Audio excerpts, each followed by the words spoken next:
Pada kesempatan pagi ini saya ingin memberikan informasi mengenai pentingnya laboratorium kimia analitik dalam menghasilkan data-data yang berguna dalam kegunung-apian. Namun sebelum itu, saya ingin mengingatkan kembali kepada kita semua untuk senantiasa rajin-rajin mencuci tangan dengan tepat, menjaga kebersihan, dan jika perlu mengenakan masker ketika beraktivitas di luar rumah. Baiklah, izinkan saya memulai acara ini dengan membagikan slide materi sebagai berikut.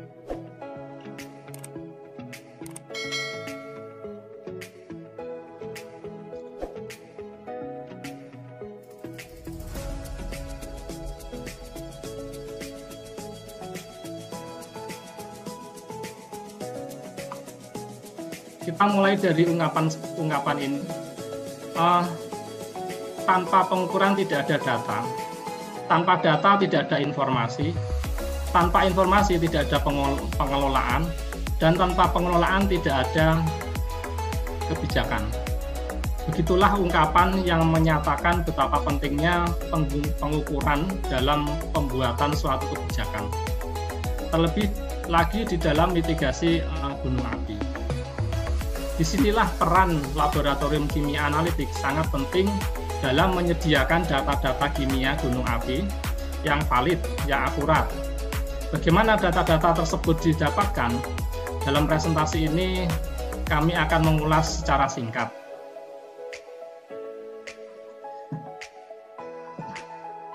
Dalam vulkanologi tidak akan terlepas dari peran berbagai bidang ilmu pengetahuan, bidang ilmu geologi, geofisika, kimia, instrumentasi dan elektronika, geografi, maupun bidang ilmu lainnya memiliki peranan masing-masing di dalam mempelajari fenomena gunung api.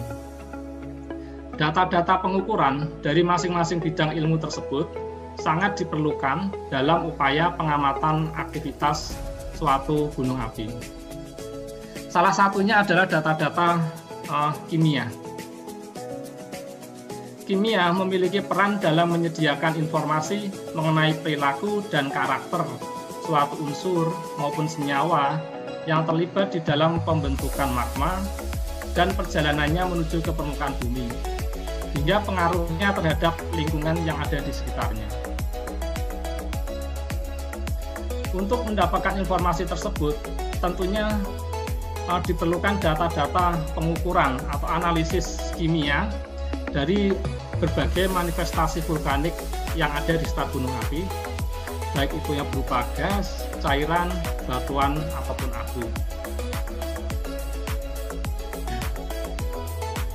Seperti yang ada dalam gambar, di dalam lingkungan suatu gunung api, biasanya terdapat manifestasi yang berhubungan dengan aktivitas gunung api maupun produk-produk yang merupakan hasil letusan dari gunung tersebut, yang dengannya kita dapat mempelajari karakteristik suatu gunung api.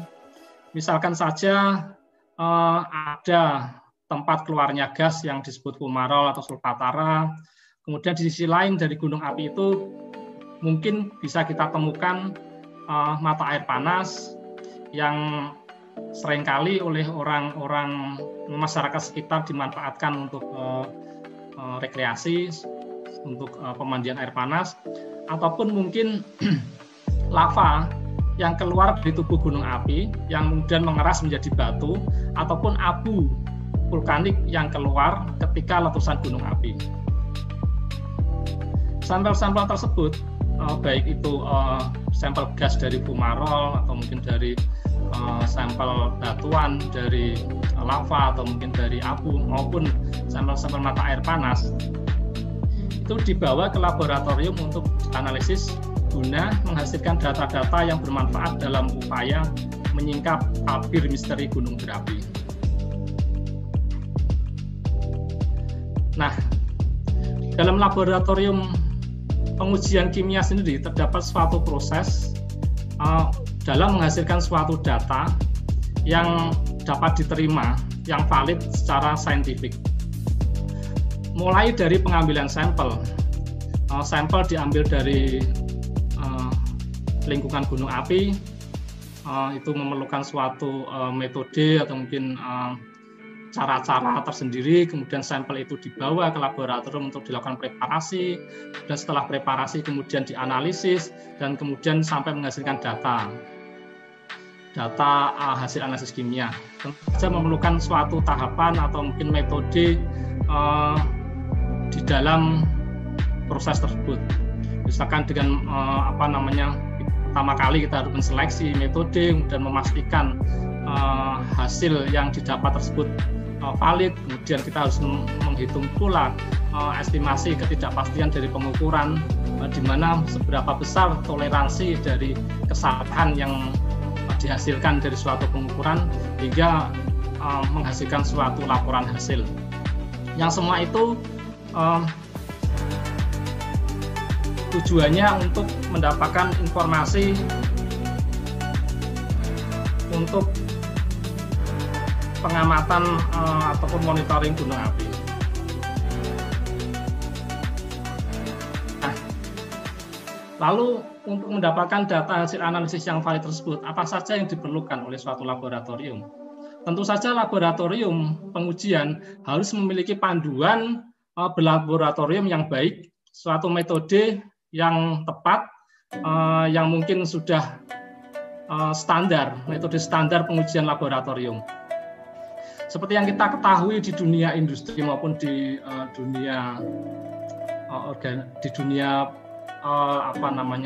pemerintahan, mungkin kita sering mendengar kata-kata ISO, International Organization for Standardization, yaitu organisasi dunia untuk standarisasi. Yang seringkali produk-produk dari organisasi standar dunia ini sering digunakan sebagai acuan dalam melakukan aktivitas ataupun kegiatan suatu organisasi. Seperti yang mungkin pernah kita dengar, ada ISO 9001 itu merupakan panduan dalam sistem manajemen mutu. Kemudian ada juga yang sedang baru-baru ini mungkin sedang hangat-hangatnya adalah ISO 17001 yaitu sistem manajemen anti penyuapan. Kemudian ada juga ISO 45001 tentang keselamatan dan kesehatan kerja. Kemudian ada juga ISO 13053 tentang metode kuantitatif proses peningkatan.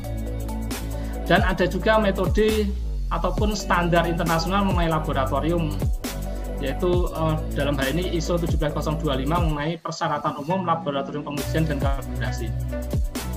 Untuk laboratorium medis ini ada ISO tersendiri, yaitu ISO 15189 tentang laboratorium medis, yang tentu saja laboratorium medis ini khusus karena menangani langsung dengan kesehatan ataupun nyawa seseorang, sehingga diperlukan suatu standar khusus yang mungkin lebih ketat dari laboratorium umum pada umumnya. Di sini kita akan membahas metode analitik yang digunakan di dalam persyaratan di dalam laboratorium pengujian sesuai dengan ISO 17025 ini untuk menghasilkan data-data hasil analisis kimia yang dapat dipertanggungjawabkan. Nah, di dalam ISO 17025 ini terdapat dua persyaratan utama, yaitu persyaratan manajemen yang berkaitan dengan pengelolaan dari organisasi laboratorium itu sendiri, serta persyaratan teknis yang berkaitan dengan aspek-aspek teknis dengan aspek-aspek kimia analitik, yang mana kedua persyaratan ini bertujuan untuk mendapatkan data yang akurat. Standar ISO 17025 ini memberikan panduan penggunaan metode-metode analitik yang tepat bagi laboratorium pengujian kimia untuk mendapatkan data yang valid dan diakui secara internasional. Lalu bagaimana laboratorium kimia analitik menjaga validitas data analisis sampel ke gunung api yang sesuai dengan ISO 17025 tersebut? Di sini terdapat persyaratan-persyaratan yang dipenuhi oleh laboratorium untuk menjaga kompetensi, ketidakberpihakan, dan pengoperasian laboratorium yang konsisten guna menghasilkan data hasil analisis yang dapat dipertanggungjawabkan. Yang pertama adalah personil. Kompetensi personil ini sangat diperlukan di dalam suatu analisis kimia, karena sangat berpengaruh terhadap hasil pengujian tersebut. Sehingga di dalam praktek laboratorium yang baik sesuai dengan ISO 17025 tersebut, pengembangan dari kompetensi personil ini menjadi salah satu poin penting di dalamnya. Kemudian yang kedua adalah tentang kondisi fasilitas dan lingkungan laboratorium. Kondisi fasilitas dan lingkungan laboratorium tersebut harus sesuai untuk kegiatan laboratorium dan tidak berpengaruh buruk pada keabsahan hasilnya. Di sini kondisi fasilitas tersebut sangat penting. Misalkan di dalam penyimpanan sampel, di dalam penanganan sampel misalkan, fasilitas laboratorium tersebut harus mengantisipasi supaya tidak terdapat adanya kontaminasi silang antar sampel yang bisa mengakibatkan mungkin hasil analisis menjadi tidak akurat, misalkan yang tadinya negatif menjadi positif misalkan. Dan yang ketiga adalah peralatan. Peralatan laboratorium harus memiliki akses pada peralatan tersebut yang dimilikinya, yang diperlukan untuk melaksanakan kegiatan laboratorium yang benar, yang dapat mempengaruhi hasilnya. Jadi di sini peralatan laboratorium tersebut harus senantiasa dirawat, kemudian dikalibrasi secara rutin supaya peralatan tersebut dapat berfungsi dengan optimal, dengan kinerja yang baik, bagaimana spesifikasi dari peralatan tersebut. Kemudian yang keempat adalah ketertelusuran metrologi. Laboratorium menetapkan dan melihara ketertelusuran metrologi dari hasil pengukurannya dengan menggunakan rantai kalibrasi terdokumentasi yang tidak terputus, yang masing-masing berkontribusi pada ketidakpastian pengukuran yang menghubungkannya dengan acuan yang sesuai. Jadi di sini di dalam laboratorium tersebut alat ukur atau mungkin bahan acuan itu harus tertelusur ke standar internasional, sehingga nilainya itu dapat diterima di semua lokasi, semua negara. Itulah ketertelusuran metrologi. Kemudian yang kelima adalah pemilihan, validasi, dan verifikasi metode. Jadi metode yang digunakan oleh laboratorium tersebut, baik pengambilan contoh maupun saat analisis, harus divalidasi atau diverifikasi terlebih dahulu sebelum digunakan. Hal ini penting supaya ketika kita melakukan analisis kimia, kita yakin bahwa metode yang kita gunakan tersebut adalah metode yang benar-benar handal, yang dapat memberikan hasil yang dapat dipertanggungjawabkan. Kemudian yang keenam adalah masalah pengambilan contoh. Laboratorium tentu saja harus memiliki perencanaan dan metode pengambilan contoh yang telah ditetapkan. Metode pengambilan contoh ini sangat penting bagi analisis, karena pengambilan contoh ini merupakan hulu dari suatu kegiatan analitik kimia, ya, sehingga apabila contohnya salah, sehingga akan menghasilkan data-data hasil analisis kimia yang salah juga. Dan yang ketujuh adalah penanganan contoh.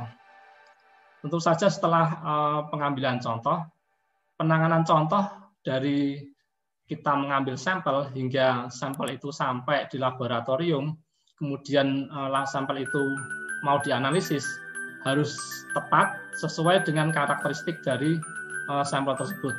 Hal ini penting untuk menjaga supaya sampel tersebut tetap stabil, tidak terjadi misalkan pengendapan atau mungkin kondisi yang mana akan menyebabkan hasil dari analisis sampel tersebut tidak representatif dengan kondisi yang ada di lapangan. Kemudian rekaman teknis.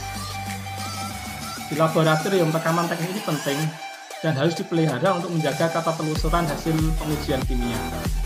Sehingga misalkan suatu saat ada nilai-nilai yang dicurigai, kita dapat dengan mudah mengevaluasi maupun mengidentifikasi di mana letak dari kesalahan tersebut. Bisa jadi mungkin kesalahan penulisan atau mungkin kesalahan pemindahan data dari satu mesin ke mesin lainnya atau dan sebagainya. Sehingga rekaman teknis ini penting untuk dipelihara. Kemudian yang berikutnya adalah evaluasi ketidakpastian pengukuran. Laboratorium mengidentifikasi dan mengevaluasi kontribusi terhadap ketidakpastian pengukuran. Seperti yang saya utarakan di atas, ketidakpastian pengukuran ini penting juga untuk mengetahui sampai sejauh mana toleransi atau tingkat kesalahan dari suatu pengukuran. Sehingga ini dapat digunakan sebagai pertimbangan sebagai pertimbangan seberapa akurat data tersebut untuk dijadikan pertimbangan dalam pengambilan keputusan. Kemudian yang ke-9 adalah pemastian keabsahan hasil. Laboratorium harus memiliki prosedur untuk memantau keabsahan hasilnya. Data yang dihasilkan harus direkam sedemikian rupa sehingga kecenderungan dapat dideteksi dan bila memungkinkan, statistik harus ditetapkan untuk melakukan tinjauan atas hasilnya. Pemantauan ini harus direncanakan dan ditinjau dan harus mencakup hal-hal sebagaimana yang akan dijelaskan berikut ini. Jadi laboratorium untuk mendapatkan data-data yang valid yang dapat dipertanggungjawabkan itu juga harus senantiasa melakukan pemastian keabsahan hasil terhadap setiap proses analisis yang dilakukan di laboratorium. Kemudian langkah-langkah untuk pemastian keabsahan hasil tersebut adalah sebagai berikut.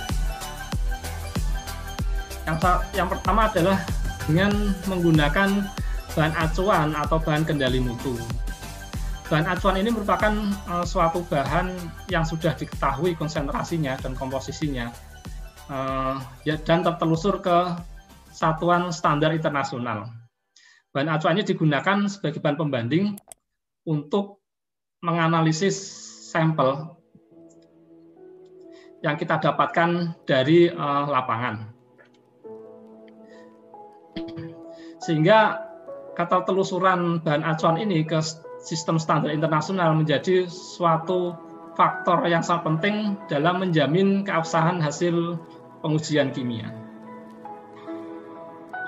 Kemudian yang kedua dalam usaha dalam memastikan keabsahan hasil pengujian tersebut adalah dengan penggunaan instrumen alternatif yang telah dikalibrasi untuk menghasilkan data ataupun hasil yang tertelusur.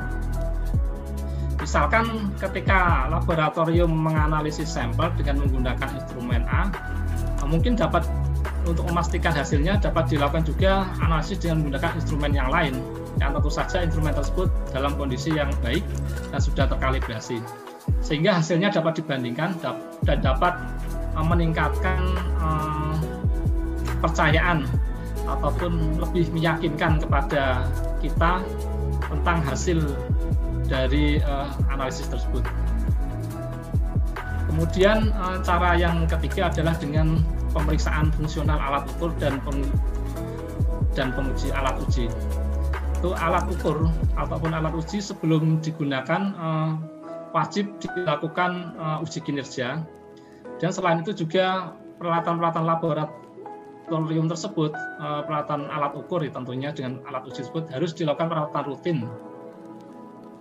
untuk menjaga kinerjanya tetap optimum. Kemudian selanjutnya langkah yang keempat adalah dengan menggunakan standar cek atau standar kerja dalam diagram kendali. Jadi di dalam satu batch analisis atau satu kondisi, satu kali mungkin running alat, kalau di produksi itu satu lot produksi lah. itu setiap satu batch analisis itu diberikan dimasukkan satu standar check atau standar kerja sebagai quality control untuk memasukkan sebagai kendali mutu. Yang mana dari standar check atau standar kerja ini kita dapat membuat suatu bagan kendali yang dapat kita gunakan sebagai tool untuk mengevaluasi sejauh mana konsistensi dari kinerja analisis di laboratorium. Ini merupakan contoh dari bagan kendali. Di sini kita dapat mengevaluasi berbagai model ataupun kecenderungan dari kinerja laboratorium yang ditunjukkan dengan grafik-grafik seperti nomor 1, 2, 3, 4, dan 5. Ini misalkan nomor 1 ini kurva hasil analisis ini beroscilasi atau mungkin bolak-balik ya, secara acak di sekitar nilai target dan berada dalam batas kendali. Hal ini menunjukkan suatu sampel terdistribusi secara normal kalau dalam istilah statistikanya. Sehingga di sini dapat dikatakan proses terkendali. Hasil dapat diandalkan dan akurat. Dan kondisi yang mungkin dalam laboratorium mungkin adalah sampel nomor 2, kecenderungan nomor 2. Di sini beberapa poin berturut-turut berada di atas ataupun di bawah rata-rata. Berarti di sini menunjukkan adanya masalah kehandalan, menunjukkan adanya bias. Bias ini dapat berasal mungkin dari metode, seperti mungkin dari bahan acuannya yang mungkin sudah kadaluarsa atau mungkin sudah terjadi penurunan akibat mungkin suatu faktor tertentu. Dan kondisi kecenderungan kinerja laboratorium hasil analisis yang ketiga itu seperti ini, ada kenaikan atau mungkin tiba-tiba menurun. Ini beberapa poin berturut-turut meningkat atau menurun secara teratur, sehingga diidentifikasi kehandalan dan atau akurasi merosot. Ini juga dapat mengindikasikan adanya bias. Kondisi keempat mungkin dapat ditunjukkan, mungkin bisa terjadi nomor 4 ini, di mana ini masih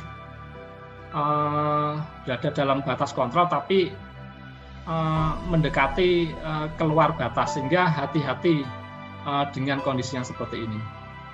Dan kondisi yang terakhir, kondisi yang kelima adalah kondisi hasil analisis yang berada di luar batas kendali ini, batas kontrol ini, sehingga ini sudah tidak akurat. Konfirmasi hasil harus dilakukan dan tindakan perbaikan juga dilakukan jika diperlukan. Nah, di dalam laboratorium tentu saja yang kita harapkan adalah kondisi nomor 1 ini.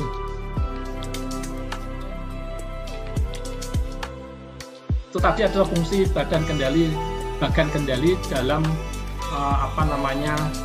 untuk keabsahan hasil pengujian. Kemudian langkah berikutnya untuk memastikan keabsahan hasil pengujian ini adalah pemeriksaan antara pada alat ukur. Pemeriksaan antara ini dilakukan di antara 2 waktu kalibrasi untuk menjaga kepercayaan atau kondisinya tetap baik. Kemudian langkah berikutnya adalah replikasi pengujian dengan menggunakan metode yang sama atau berbeda.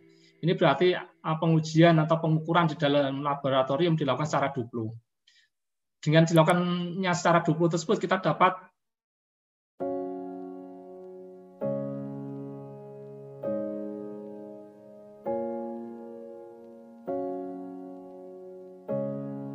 kemudian langkah untuk pemastian keabsahan hasil pengujian yang lainnya adalah pengujian ulang barang yang masih ada, yaitu retain sample. Misalkan suatu ketika suatu hasilnya kok dicurigai tidak akurat, kita dapat melakukan pengujian ulang dari return sampel yang kita miliki, tentu saja selama kondisinya masih baik atau belum kadaluarsa. Nah, kemudian pemastian keabsahan hasil yang selanjutnya adalah korelasi hasil untuk karakteristik barang yang berbeda. Nah, ini dapat ditunjukkan dengan contoh seperti berikut. Jadi, dalam analisis kita mengevaluasi suatu hasil analisis supaya datanya valid. Misalkan di sampel batuan, idealnya dalam satu sampel batuan tersebut jumlah total dari massa ataupun berat masing-masing senyawa penyusunnya adalah idealnya 100%. Tentu saja ada kesalahan, ada toleransi kesalahan sekian persen, mungkin dari keterbatasan alat ukur, dan sebagainya. Nah, kita tetapkan toleransi tersebut misalkan plus minus 2%. Jadi kalau nilainya di luar dari toleransi ini, berarti perlu dievaluasi lagi. Itu juga misalkan dengan sampel air. Di dalam sampel air inorganik, air di manifestasi gunung api umumnya tersusun atas kation dan anion. Kation adalah bermuatan positif dan anion adalah bermuatan negatif. Di mana idealnya komposisi anion dan kation ini setara, karena keduanya akan menjadikan suatu senyawa itu netral, sehingga dengan menghitung perbedaan antara kation dan anion, kita dapat melakukan pemastian keabsahan hasil, kita dapat mengevaluasinya. Kemudian selanjutnya, langkah berikutnya dalam memelihara pemastian keabsahan hasil adalah meninjau hasil yang dilaporkan.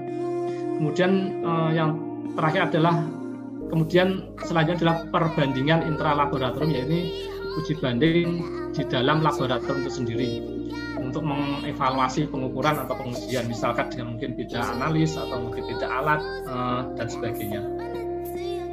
Selanjutnya adalah pengujian bin sampel.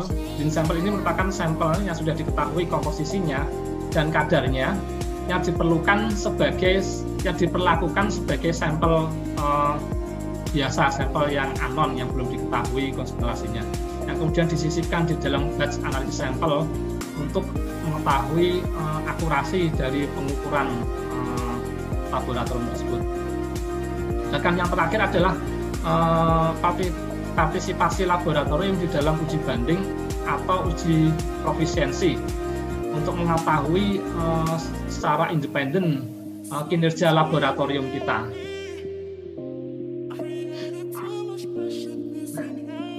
Nah, profisiensi dan uji banding ada sedikit perbedaan, di mana uji profisiensi tersebut laboratorium hanya sebagai peserta saja, sedangkan penyelenggara merupakan laboratorium atau pihak yang sudah tersertifikasi sebagai penyelenggara uji profisiensi melalui sertifikat ISO 17043.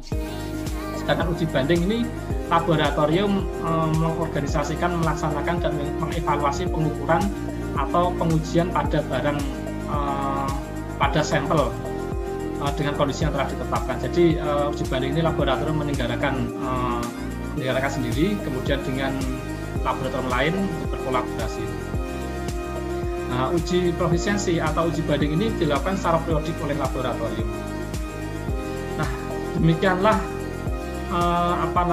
beberapa metode analitik yang sesuai dengan ISO 17025 dalam untuk mendapatkan data-data hasil analisis yang akurat, yang pada akhirnya dapat memberikan informasi yang dibutuhkan dalam mempelajari karakteristik suatu gunung api. Nah, demikian materi yang dapat saya sampaikan. Apabila ada pertanyaan bisa menghubungi saya lewat email. Sampai jumpa di lain